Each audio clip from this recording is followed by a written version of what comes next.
विद्यार्थी मित्रांनो, माझे नाव नेहा राजे देशमुख. मी इयत्ता 7वी या वर्गामध्ये शिकते. माझ्या शाळेचे नाव जिल्हा परिषद माध्यमिक शाळा पानकनेर गाव आहे.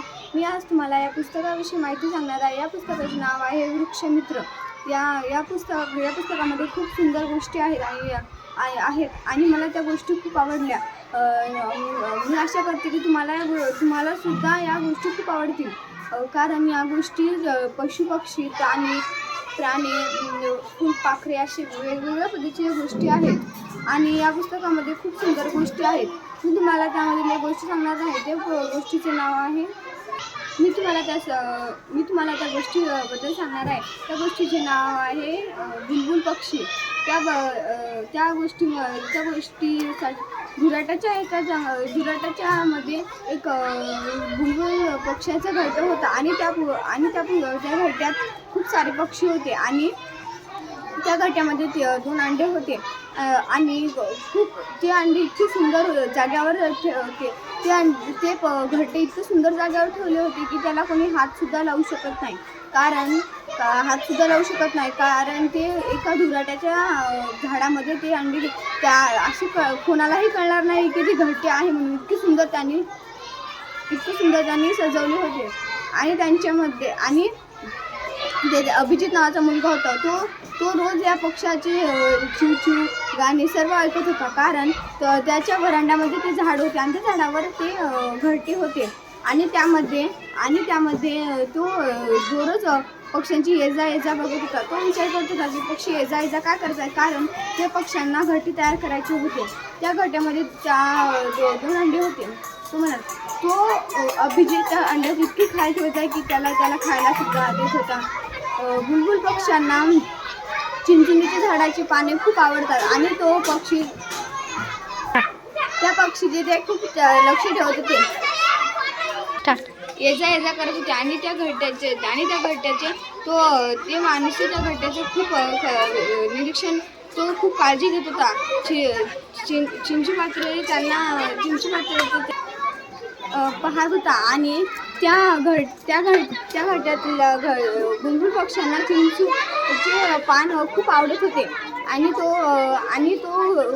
अभिजित त्या पक्ष्यांना दूरच बघत होता. ते पक्षी त्या घरट्याची तो घरटा खूप मोठा होता आणि त्यामध्ये ते काही दिवसांनी तसं चालू राहिलं आणि काही दिवसांनी त्यामधील अंड्यातून पिल्लं उगायला लागली. पिल्लांनी जन्म घेतला आणि ते पिल्ले खूप सुंदर होते. खूप सुंदर म्हणजे सर्वांना ते आवडण्यासारखे होते आणि त्या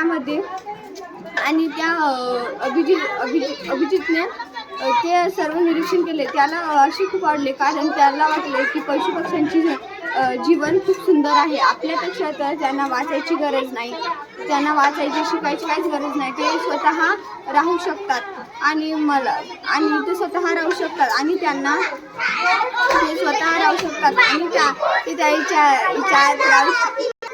त्यांना वाचायची काहीच गरज नाही.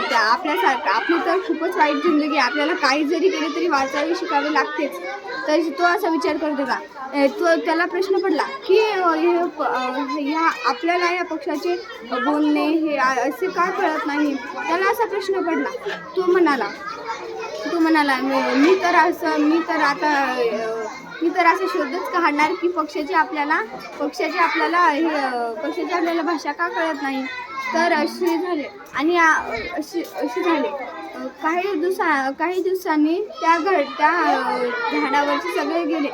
त्या झाडावरचे सर्व पक्षी काही वातावरणामुळे सर्व पक्षी मरून गेले. त्या माणसाला खूप वाईट वाटले आणि त्या अभिजित म्हणाला, काय रे, या पक्षापेक्षा तर आपलीच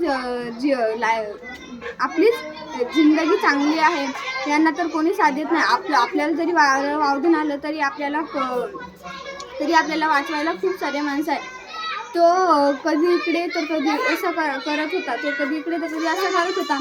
तर तिथे एक झाड उगले. त्याच्या खाली सुवर्णा, गीता, मीना, वैष्णवी, प्रियंका अशा मुली होत्या. त्याचे सुट्टीचे दिवस लागले होते आणि त्याच्या सुट्टीच्या दिवसामध्ये त्यांचे टीचर त्यांच्या त्यांचे टीचर आपल्याला काही काम सांगतात. यावेळेस त्या विद्यार्थिनीने जांभळाचे, चिकूचे सर्वांचे बिया एका पोथीवर जमा केल्या होत्या आणि आंब्याच्या कोळीचे तर वेगळ्याच होत्या. तर त्याच्या मागच्या वेळेस त्यांच्या टीचरनी त्याला हस्तकला, ड्रॉइंग याच्या कामं सांगितल्या होत्या. तर वैशालीला ड्रॉइंग काढताच होती म्हणून तिने फुलपाखराचे चित्र काढले, निसर्गाचे चित्र काढले. आणि प्रियंका आणि गायत्रीला हस्तकला यांचे हस्ताक्षर खूप सुंदर होते आणि त्यांना मोठमोठ्या व्यक्तीचे नाव, चित्र, मोठमोठ्या व्यक्तीची माहिती, कवीची माहिती, ते कशी काय करतात असे सांगितले होते.